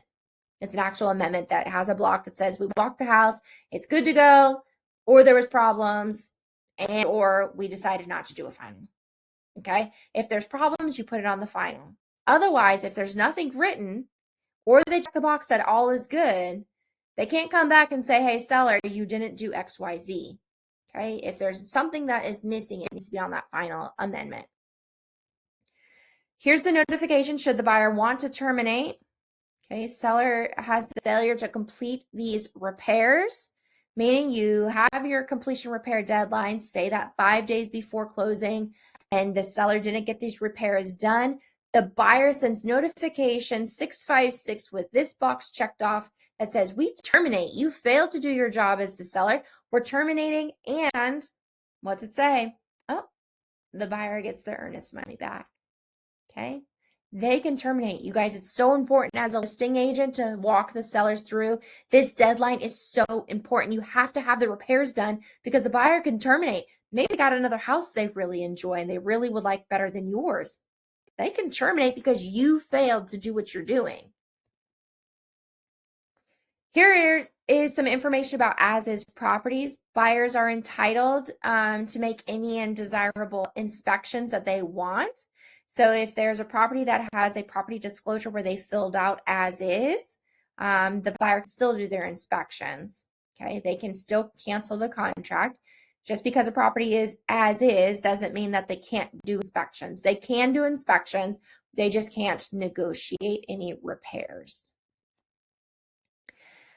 Now, number 10 has some additional due diligence that are offered for the buyer to complete should they want to have them done. If you want to have these done and the buyer's concerned about these items, they need to be addressed in the special stipulations block of the agreement. Okay, so if the buyer is worried about having the property surveyed or having a flood certificate done, so important right now, they need to have that addressed in their special stipulations, making sure that it can be insured.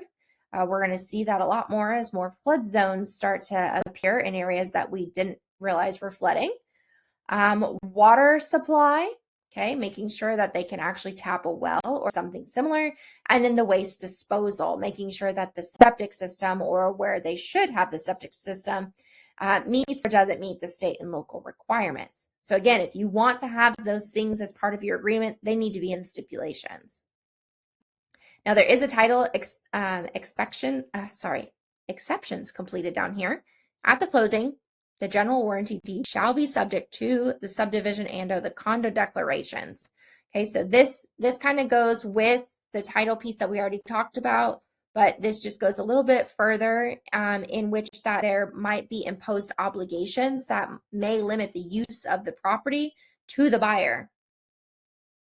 Meaning, there might be a buyer that says, hey, I love this house and I want to do XYZ with it, but there might be a covenant, a restriction, or an easement or something along those lines that's going to limit the buyer from doing that on the property. You've got to check that stuff ahead of time. Go look that stuff up. Ask your title reps. You can also contact the registered of deeds office and ask them for that information. This box 11 is the disclaimer. Okay, it's understood and agreed that the real estate firms and the licensees representing the seller and or the buyer and their brokers are not parties to the agreement. Okay, this agreement's between a buyer and a seller. And there's a whole disclaimer on things in here about square footage, about schools, zoning, etc. You may also have the RF401 signed in addition to. That's typically signed with the buyer's representation agreement or the touring agreement. And it has a bunch of items. It's a 3-page document that outlines all the things that a licensee does not cover. Okay, so if you're worried about those things, it's like a, hey, heads up, my license doesn't allow me to talk about those things. So if you want to know, I'll put you in front of the source of source. Now, this brokerage section right here, as specified on a separate agreement, which would be typically on the RF401, that is our exclusive right to sell. But it could also be on the Form 702, that's a compensation agreement. So as specified on a separate agreement, the seller agrees to pay the listing broker at closing an amount. The listing broker shall directly be paid at the closing. Okay, and they can also pay the selling broker, and the selling broker is the buyer broker. Okay, so the seller and the listing agent are predetermined at the time of listing if they're going to offer what we call cooperative compensation or not. And if the listing total has an amount and there's a part of that amount that's going to be given to the buyer broker. That's going to be specified on a separate agreement. And we call that separate agreement the RF401 compensation agreement between the listing and selling brokers. Okay, if at the time of listing, the listing broker and their seller have said, we're not going to offer cooperative compensation because we want to negotiate it through the purchase and sale agreement, depending on, what the offer terms are. They can do that, and there's a stipulation we'll use for that. Now, if the buyer fails to perform, trust money is forfeited to the seller, and the seller may sue the buyer for damages or specific performance. Conversely, if the seller fails to perform, the trust money is returned to the buyer, and the buyer may sue the seller for damages or specific performances. That is all outlined here in the default paragraph. Lots of words to mean, buyer, you mess up, seller gets money, they can sue you. Seller, you mess up, buyer gets the money, buyer can sue you. This section here is new on 15, but before we get there, you've got section 14 for the home protection plan. This is your home warranty. And so the seller or the buyer can pay for the home warranty. Remember, the agents are not a party to this agreement. So it's the seller or the buyer is going to pay this in the amount of however many dollars. And then also which plan provider is being provided for this. And then who's going to order it. Okay, for our office, this is going to be Keller Williams, but if it's the other office, it's going to be the other brokerage firm. So just know this is either going to be your brokerage name or the other brokerage name. It's one or the other. Who's going to order it? And then the plan provider name is so important because there's going to be an invoice, and the title reps and the lenders need to know who is going to have the invoice so they can put it on the closing disclosure, but also have it on the ALTA underneath your miscellaneous items to be charged. Number 15 is your non-assignability, meaning the purchase agreement shall not be assignable by the buyer without prior written consent to the seller. This is where we were having a lot of issues with our wholesalers. So without consent from the seller, the buyer cannot reassign the property. This section right here talks a lot of legal verbiage. It's where we're just kind of get into all the legal isms of the contract. So the binding effective date, the agreement, modifications, assignments, binding agreement date, all of those things are listed here. It also states that the buyers and the seller bind the agreement with their acceptance from both their signatures. Agents do not bind agreements. Okay, I'm going to say that again. Buyers and sellers bind each other to an agreement legally with their signatures when both parties accept the agreement. The agents, on the other hand, they just sign what's called the acknowledgement of receipt. Okay, the binding agreement date is going to be placed on there on the acknowledgement of receipt. And this date and this signature can be done by either licensee.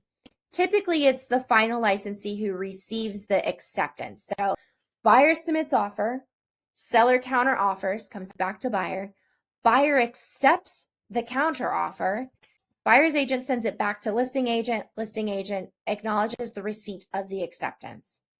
It's typically how it flows, but there's no right or wrong way to do this. Ask your broker what they prefer. But sometimes what happens is the buyer's agent will say, hey, listing agent, I know you're busy. I'm letting you know we're accepting your agreement. Would you like me to go ahead and acknowledge it and send final copy? The listing agent could say, hey, that's great. I've got so many appointments stacked this afternoon. If you could go ahead and acknowledge it and just send it to me, that'd be fine too. When the acknowledgement happens, that's when this timer begins. Because if it's acknowledged, tomorrow is day one. Okay, there is a survival clause. There's some governing laws and venues in here. And there's that little piece of time is of the essence. This is not in every state. So if you're relocating to and from a state, just know that the state that you're coming from may not have times of the essence. Okay, this is specific to our performance deadlines, meaning if it happens, you've got to keep going. Times of the essence. We got deadlines we got to meet. Okay, there's no like, oh, well, we'll close when we want to close. No, we close on the day that we set. And so here are some performance timeline trackers for you in the agreement. There's a whole bunch of them. And for agents, you have the RF401. This is your purchase and sale agreement timeline checklist. It's a great tool. You can print it out, you can save it, you can use it in your transaction desk files. And this is where you can put on all the information, put in your specific performance dates so you don't miss a date. Who's the inspection company? Who's going to be taking care of the warranty? Who's the lender? You put all that information right here. Now, this one's going to have some definitions of days. Days get very confusing amongst some of the agents. Our agreements state that all days are calendar days ending at 11:59 local time. Now, Tennessee is split Eastern and Central time. And so because these are state forms, it's based off of the local time of the property. Okay, so if the property's on Eastern time, it's all going to be based off of Eastern time. And if it is on the central side of the state, it'll be based off of Central time. And it's all calendar days. So we're not skipping days, okay? There's those 4 dates that we're calling drop dead performance dates. I've highlighted them in red for you. The closing date, the date of possession, completion of repair deadline, and then the offer expiration date. All 4 of these, it lands on that day, it happens that day. So if the closing date on the agreement accidentally was placed on a Saturday, you're going to need a closing amendment to get that date either moved to Friday or bump it to Monday. And hope that Monday is not a federal holiday, because if so, you need to move it to Tuesday. These 4 dates don't roll, and I'll talk about what rolling is here in just a second. But these 4 dates, they are drop dead. They happen on this day. Now, if a day falls on a Saturday, a Sunday, or a legal holiday, they're going to roll, okay? The last day of your performance deadline, if it lands on Saturday, Sunday, or a legal holiday, it rolls to the next business day. So let's talk about how some of those things happen and what are some of these federal holidays. Well, there's several federal holidays that occur. There's 11 of them. I've got them listed here. My little bubble's kind of blocking you. Let me see. There you go. So you guys can see it. And there's a bunch of them listed in here. And so you just need to make sure that if your days, your performance days are landing on any of these days, you may want to give yourself an extra day or two when you're counting days.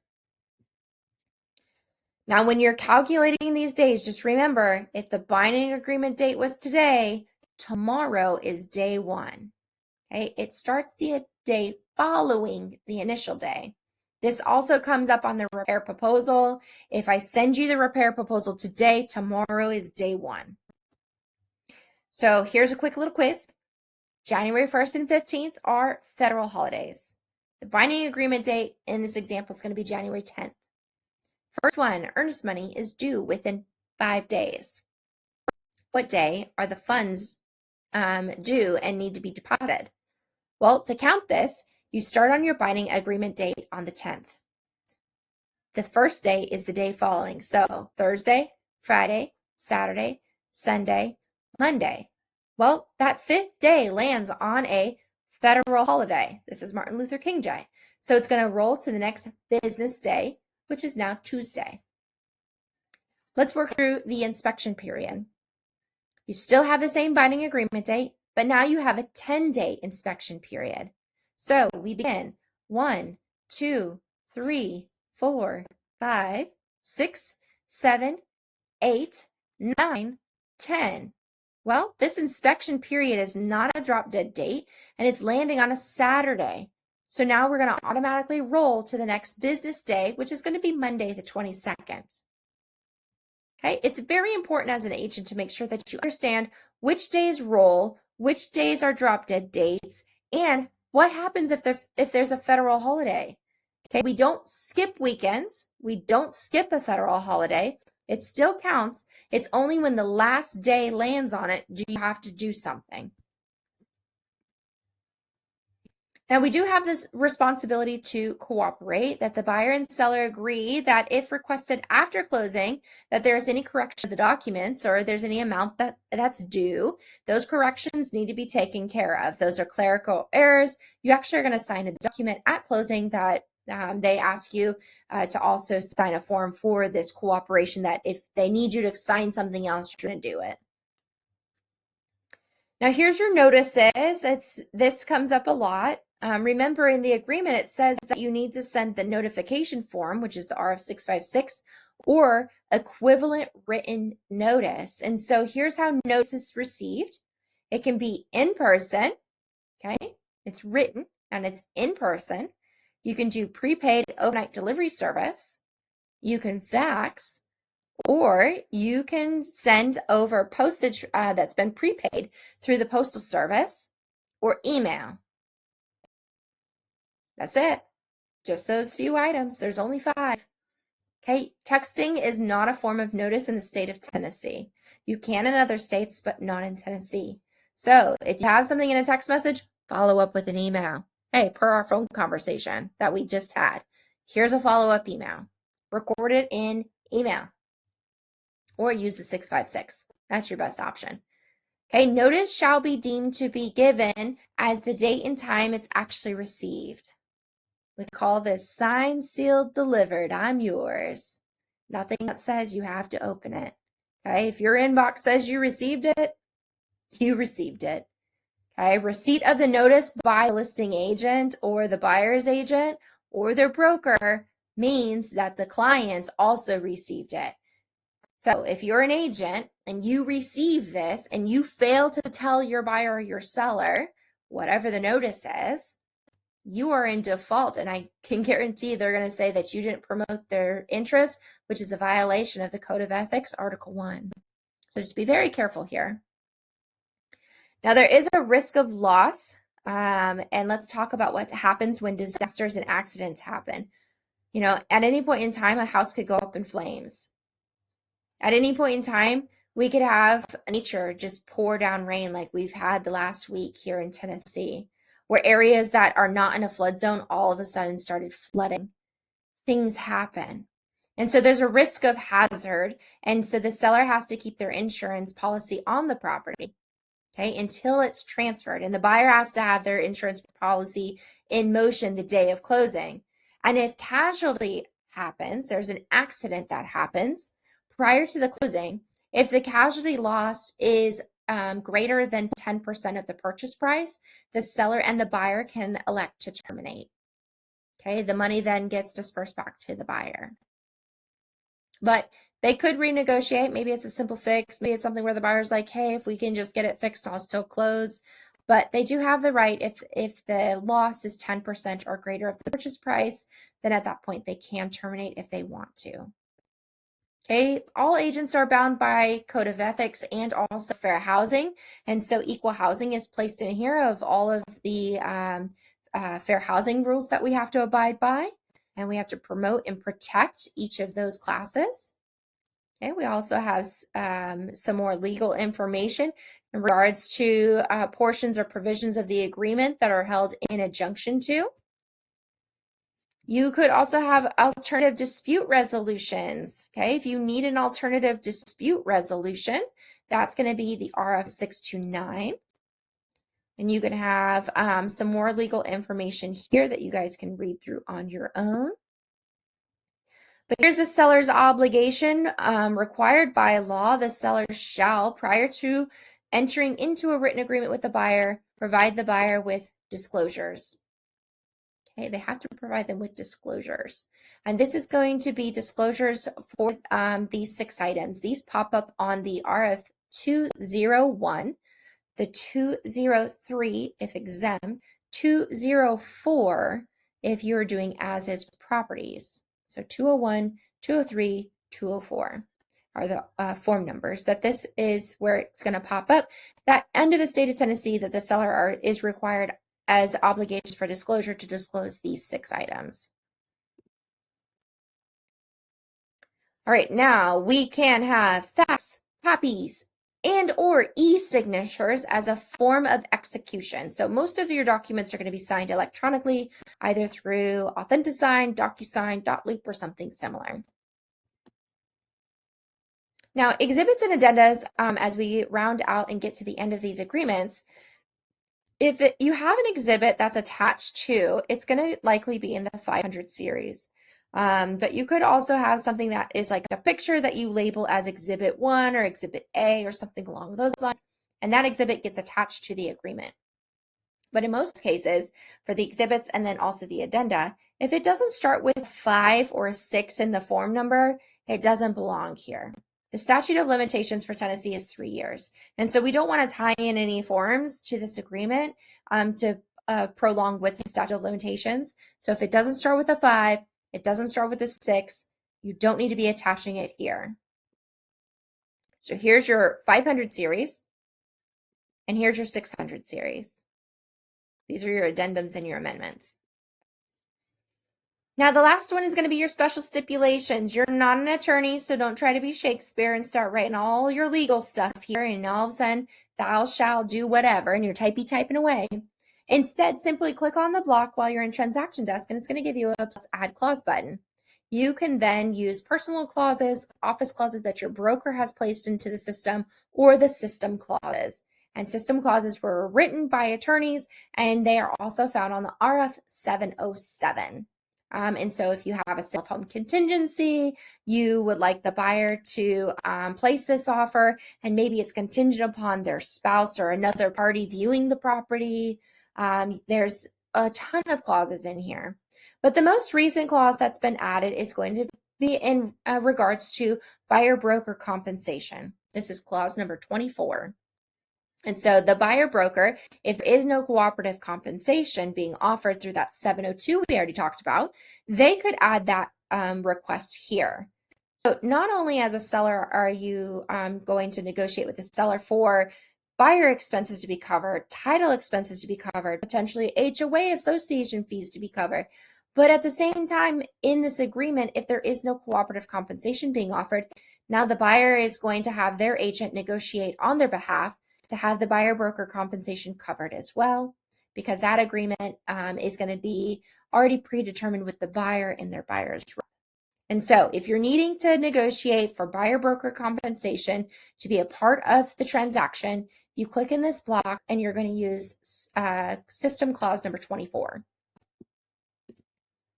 Now, here is the RF401 additional contract language. You can print this out, you can utilize it, but just know that all of those are already pre-built into the system under system clauses on Transaction Desk, and it is going to be labeled exactly like them. So if it's number 3 on the page, it's number 3 clause. If it's number 4A, it's going to be 4A in the clauses.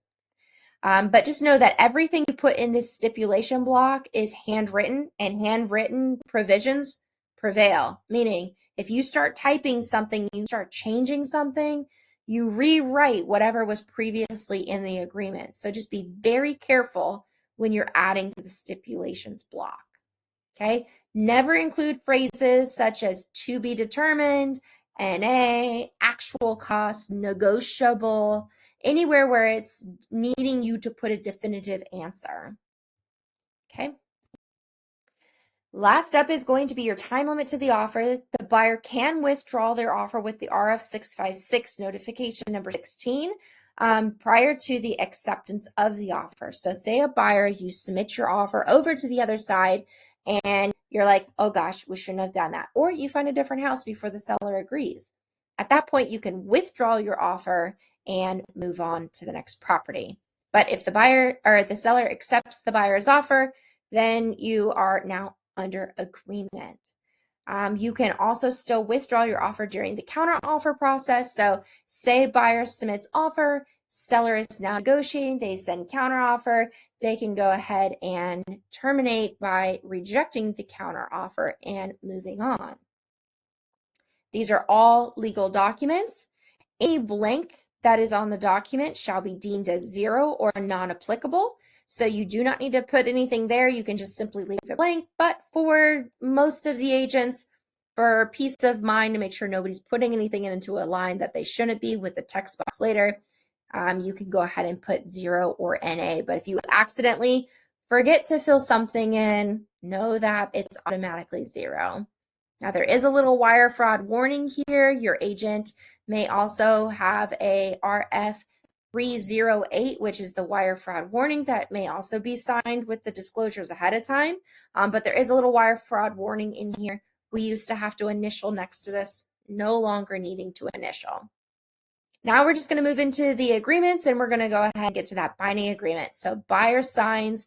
If the seller accepts this offer, they're going to check the accept box and sign away. If that happens, then there's that acknowledgement of the receipt. Either agent can sign this, and that's what starts the timer for your performance deadlines. Now, if the seller counter offers and a counter offer is submitted, then they can go back and forth until somebody says accept. The purchase and sale agreement, this offer, the 401, and the final counter offer is what makes the bound agreement. All the counters in between don't carry with the agreement. It's the purchase and sale agreement and the final counter offer. So if the seller counter offers with items, buyer counter offers with maybe different items, seller counters again, but removes some of the items from the buyer that they've negotiated. Before anybody accepts, you got to make sure that final counter has all the terms because they don't carry with each other. It's the PSA, which is the purchase and sale agreement, and the final counter offer that make the bound agreement. That's it for the RF401. If you have any questions about this document, check with your broker. You can also contact me at any point in time, and you can find me over at Keller Williams.